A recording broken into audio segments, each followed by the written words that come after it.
Some people rise to power, some train their whole lives for greatness, and then there are the people in this video, ordinary people, random citizens, people who were never supposed to matter until history cracked open around them and they made a choice that changed everything. Before the story begins, hit like.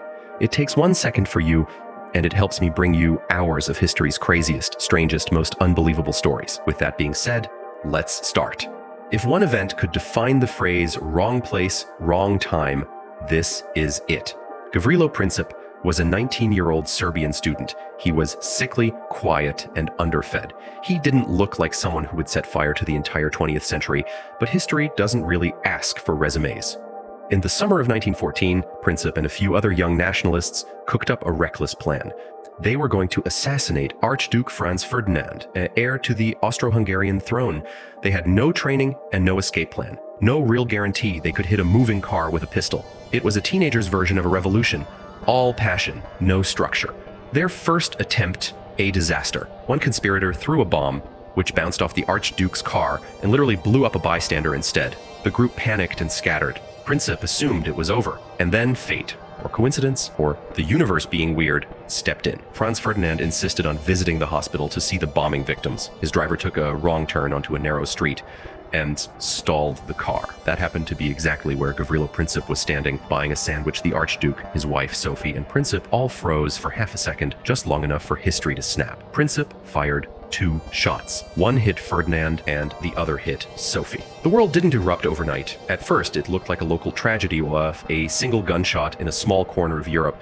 But then the gears of history began to turn. Within days, one assassination triggered ultimatums.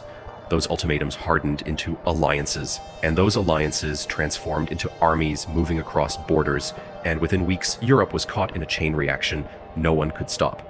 Those small ripples became World War I, a conflict that devoured 20 million lives and paved the path straight into World War II. Gavrilo Princip didn't just kill an archduke, he killed the world as it had existed up until that moment. Next, we'll introduce a woman who accidentally split the atom.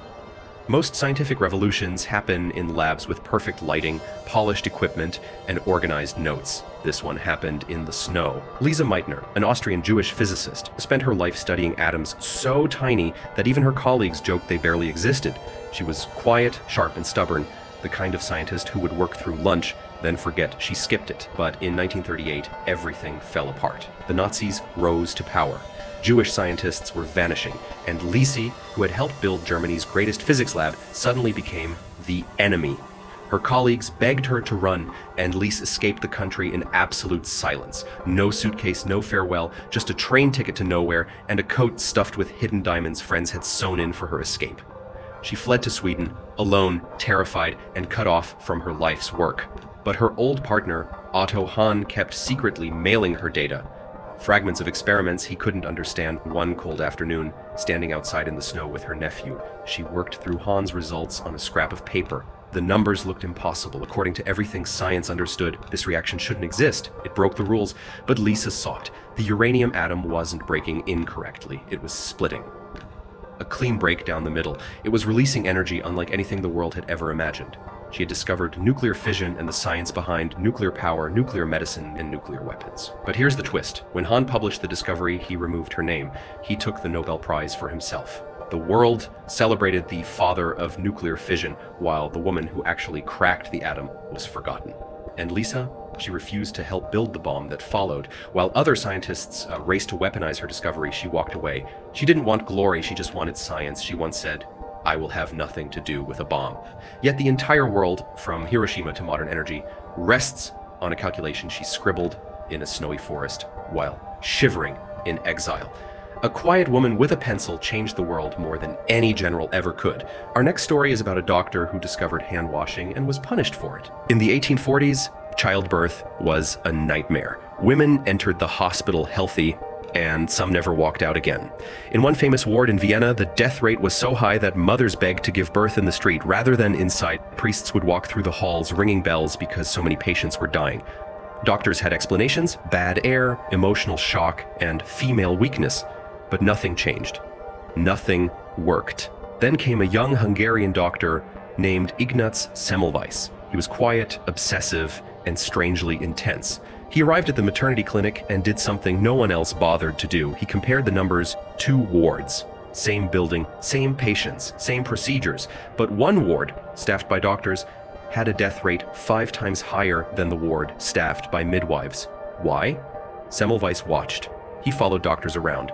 He wrote down every detail, every movement, every routine, and then he noticed something horrifying. Doctors were going straight from the autopsy room to the delivery room. No washing, no cleaning, no antiseptic. They were just wiping their hands on their coats. Coats covered in the blood of the dead. Semmelweis snapped. He forced the doctors to wash their hands in a solution of chlorinated lime, a harsh disinfectant. The results? The death rate collapsed overnight, from nearly 18% to less than 2%. Women stopped dying. Screaming stopped echoing through the halls. New mothers finally held their babies alive. Semmelweis believed he had found salvation. But then came the twist. Doctors were furious. They said, "How dare you imply our hands are dirty?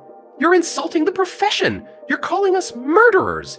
The medical establishment didn't just disagree with him, they destroyed him. He was mocked, attacked, blacklisted, and when he kept pushing, begging the world to wash its hands, he was thrown into an asylum. There, a guard beat him so severely his injuries became infected. He died, ironically, of the very infection he spent his life trying to stop. Years later, after his death, scientists confirmed he was right. Hand washing became the foundation of modern medicine.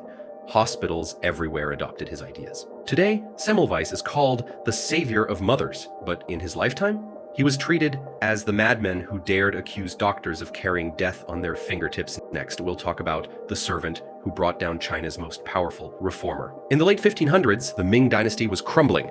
Corruption was everywhere. Officials padded their salaries. Taxes vanished into pockets. The empire was bleeding silver. Then came Zhang Zhuzheng, the most brilliant reformer China had seen in centuries. Sharp, ruthless, visionary. He rebuilt tax systems, cracked down on corruption, and forced lazy nobles to actually work. For a moment, a rare moment, the empire stabilized. But Zhang had a weakness. One servant, a young man named Li, quiet and loyal, or so Zhang believed. Li lived inside Zhang's household, saw everything, heard everything. He carried messages, handled money, knew the rhythms of the estate, and the court realized something dangerous. If you wanted to destroy Zhang Zhuzheng, you didn't have to attack him. You just had to attack the people standing closest to him. So one day, Li vanished. He was dragged off by political enemies, interrogated until he broke, and under torture, he confessed to something catastrophic. He revealed that Zhang's household kept extravagant wealth far beyond what an official should have. He exposed private accounts, spending habits, even gifts Zhang accepted. Most of it was exaggerated. Some of it was lies, but it didn't matter. Once the emperor heard a servant accuse Zhang of corruption, the verdict was already written. Zhang Zhuzheng died shortly after. The court pounced. His property was seized, his family was ruined, and his reforms were reversed. The Ming dynasty spiraled again into corruption, and within decades, the entire empire collapsed. All because one servant, one terrified young man, whispered the wrong thing to the wrong people at the wrong time. Lastly, we'll talk about the man who accidentally saved the world. It was past midnight on September 26, 1983. One of the most dangerous moments of the Cold War, though almost no one outside the Kremlin knew it. Stanislav Petrov, a weary Soviet lieutenant colonel, was on duty at Serpukhov 15, monitoring the early warning system designed to detect incoming US nuclear missiles.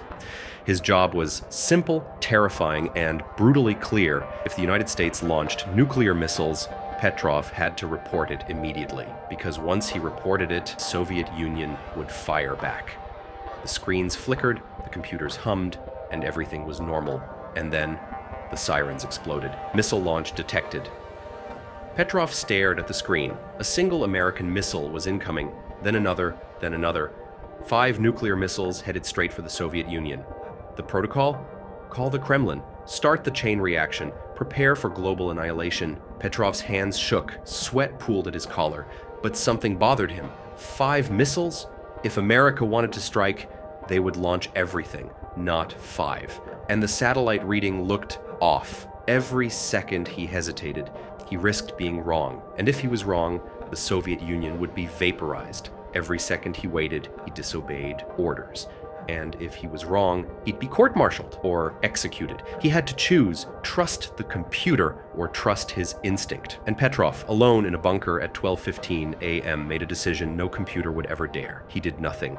He reported it as a false alarm. and he was right. A rare alignment of sunlight on clouds had tricked the satellites. There were no missiles, no attack, no war. Petrov saved nearly 1 billion lives, and the world never even knew the Soviet Union didn't reward him. There was no medal, no ceremony. His superiors were embarrassed their system failed. So they buried the incident. Petrov went home to his wife, ate dinner, and lived the rest of his life in a small apartment. The man who prevented World War III died quietly in 2017, mostly unknown, and that's our list for today. 5 ordinary people who never asked for power, but ended up standing at the fault lines of history. But all of them prove the same thing. You don't need a crown, an army, or a title to change the world. Sometimes you just need to be in the wrong place at the wrong time, or the right place with the courage to act. If you enjoyed this dive into the hidden corners of history, make sure to subscribe and leave a like. It helps this channel reach more people who love stories like these. Thanks for listening, and we'll see you very soon.